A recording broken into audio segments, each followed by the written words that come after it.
అందరికీ నమస్తే అండి. థియేటర్ల బంద్ అంశానికి పిలుపునిచ్చిన అంశం ఇప్పుడు రాజకీయంగా సంచలనం సృష్టించింది. జనసేన పార్టీ కోపం తెప్పించింది. అండ్ థియేటర్ల మీద తనిఖీల వరకు వెళ్ళింది. సినీ రంగాన్ని కూడా ప్రస్తుతం కుదిపేస్తుంది. అయితే ఈ అంశానికి మొత్తానికి కారణం ఎవరు? అసలు జూన్ 12వ తేదీన పవన్ కళ్యాణ్ గారి సినిమా హరిహర వీరమల్లు రిలీజ్ పెట్టుకొని జూన్ 1వ తేదీ నుంచి బంద్ చేయాలనే ఆలోచన రావడమే తప్పు. అసలు ఆలోచన ఎవడికి వచ్చింది? ఆ ప్రపోజల్ పెట్టింది ఎవడు? వాడు మనకు తెలియాలి అని చెప్పి జనసేన పార్టీలో కింది స్థాయి నుంచి పై స్థాయి వరకు వీరావేశంతో ఉన్నారు. ఈ క్రమంలోనే సినీ రంగాన్ని ఇలా స్వేచ్ఛగా వదలకూడదు, స్వేచ్ఛగా వదలకుంటే వాళ్ళు ఇష్టం వచ్చినట్టు చేస్తున్నారు, మనకే మోసం చేస్తున్నారు, మనం ఎంతో కొంత వాళ్ళకి లబ్ధి చేకూర్చడానికి ట్రై చేసాం, వాళ్ళ తరపున మనం ఫైట్ చేసాము, వాళ్ళకి స్వేచ్ఛనిచ్చాము, అలాంటిది వాళ్ళు మనల్ని ఇప్పుడు మోసం చేస్తున్నారు, మన సినిమాల మీదే కుట్రలు చేస్తున్నారని పవన్ కళ్యాణ్ గారికి కోపం వచ్చి పవన్ కళ్యాణ్ గారు మొత్తం పూర్తి స్థాయిలో కంట్రోల్లోకి తీసుకొచ్చే ఏర్పాట్లలో ఉన్నారు. ఈ క్రమంలోనే అసలు థియేటర్ల బంధుకు పిలుపునిచ్చింది ఎవరు అని కొంచెం లోపాయికారిగా వెళ్ళే సందర్భంలో జనసేన పార్టీకే చెందిన రాజమండ్రికి చెందిన నాయకుడు సత్యనారాయణే కారణం అని తెలుసుకొని అతన్ని నిన్న పార్టీ నుంచి పక్కన పెట్టారు. అసలు థియేటర్ల బంద్ ఆలోచన వచ్చిందే మీరే ప్రతిపాదించారని మీ మీద ఆరోపణ వచ్చింది, మీరు కాదు అని నిరూపించుకునేంత వరకు మీరు పార్టీ వ్యవహారాలకు దూరంగా ఉండండి అని చెప్పి అతన్ని బయటపెట్టారు.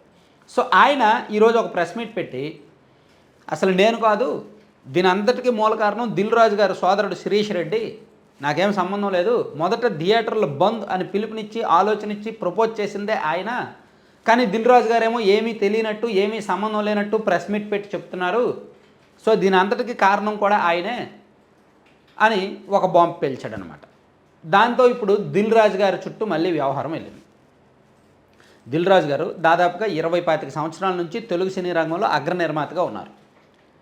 అనేక ఎక్కువ విజయాలు దక్కించుకున్న అగ్ర ప్రొడ్యూసర్గా ఉన్నారు. ప్రస్తుతానికి దిల్ రాజు గారు, బన్నీ వాసు గారు, అల్లు అరవింద్ గారు ఒకప్పుడు టాప్ ప్రొడ్యూసరు, కానీ ఇప్పుడు Bunny Vas and Mythri movie makers వాళ్ళు అండ్ ఈ నాగవంశీ సితారా ఎంటర్టైన్మెంట్స్ నాగవంశీ వాళ్ళు అండ్ విశ్వప్రసాద్ వాళ్ళు ఉన్నారు కదా, ఇది వాళ్ళు ఒకడు పీపుల్స్ మీడియా ఫ్యాక్టరీ విశ్వప్రసాద్ వాళ్ళు, వీళ్ళందరూ కూడా ప్రస్తుతానికి టాప్ ప్రొడ్యూసర్స్ అనమాట.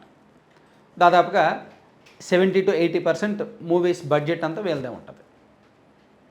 ఈ ప్రొడ్యూసర్లో ఎక్కువ మంది పవన్ కళ్యాణ్ గారికి సన్నిహితులే. విశ్వప్రసాద్ గారు పవన్ కళ్యాణ్ గారికి సన్నిహితుడే, ఈవెన్ ఆ పార్టీలోనే ఉంటుంటాడు, ఆయన యాక్టివ్గానే ఉంటాడు. అండ్ నాగవంశీ కానీ దిల్ రాజు కానీ అండ్ మిగిలిన వాళ్ళు ఎవరు కూడా పార్టీ అంటే పవన్ కళ్యాణ్ గారిని కాదు అని బయటకు వెళ్ళే వాళ్ళు అయితే కాదు. సురేష్ బాబు గారు ఒకప్పుడు టాప్ ప్రొడ్యూసర్, ఇప్పుడు పక్కకి వెళ్ళిపోయాడు. అల్లు అరవింద్ గారు, సురేష్ బాబు గారు కూడా టాప్ ప్రొడ్యూసర్లే, కానీ ఇప్పుడు వాళ్ళు అంత యాక్టివ్గా లేరు, వయసు అయిపోయింది కాబట్టి వాళ్ళు వేరే వాళ్ళకి అప్పచెప్పారు. సో వీళ్ళతో పాటు ఈయన చెరుకూరు సుధాకర్ గారు ఉంటారు, మైత్రి మూవీ మేకర్స్ నుంచి వచ్చిన వ్యక్తే, ఆయన కొన్ని సినిమాలు తీస్తూ ఉంటాడు, ఇట్లా కొంతమంది ఉన్నారు. సో వీళ్ళతో ఎవరికి పవన్ కళ్యాణ్ గారితో విభేదాలు అయితే లేవు. పవన్ కళ్యాణ్ గారిని కాదు అని చేసేవాళ్ళు వీళ్ళు ఎవరు కాదు, కానీ ఎక్కడో ఒక చిన్న మిస్కమ్యూనికేషన్ వచ్చింది.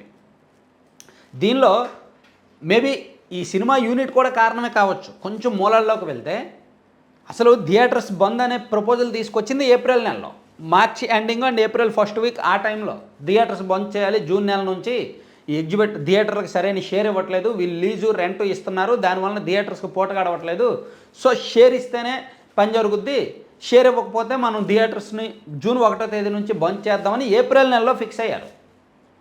అప్పటికి ఏప్రిల్ నెలకి అంటే వాళ్ళు ఏప్రిల్ నెలలో ఫిక్స్ అయింది ఏంటి, జూన్ నెల నుంచి బంద్ చేద్దామని. అప్పుడున్న షెడ్యూల్ ప్రకారం ఈ హరిహర వీరమల్లు అనే సినిమా మే నెలలోనే రావాలి. సో అంటే హరిహర వీరమల్లు వచ్చి ఒక 15 రోజులు 20 రోజులు అయిన తరువాత థియేటర్స్ బంద్ అనేది వాళ్ళు ఫస్ట్ అనుకున్నది. కానీ అనూహ్యంగా ఈ వీరమల్లు సినిమా కాస్త వాయిదా పడడం, జూన్ 12వ తేదీకి వెళ్ళడంతో ఈ థియేటర్స్ బంద్ విషయంలో ఎటు క్లారిఫికేషన్ తీసుకోలేదు, అఫీషియల్గా ఎవరూ చెప్పలేదు.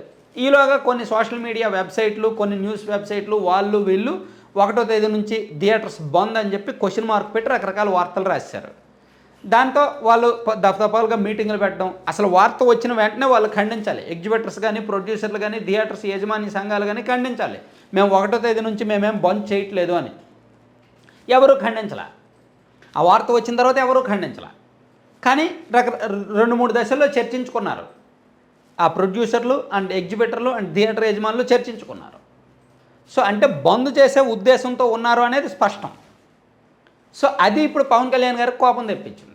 12వ తేదీ అంత పెద్ద సినిమా పెట్టుకుని వీళ్ళు 1వ తేదీ నుండి బంద్ చేయాలనే ఆలోచన కూడా రాకూడదు కదా. ఆ ఆలోచన రావడమే తప్పు. ఆలోచన వచ్చింది కాబట్టి వాళ్ళు మనకు వ్యతిరేకంగా ఉన్నట్టే వాళ్ళ పని ఏంటో పట్టాలని పవన్ కళ్యాణ్ గారు పట్టుకున్నారు.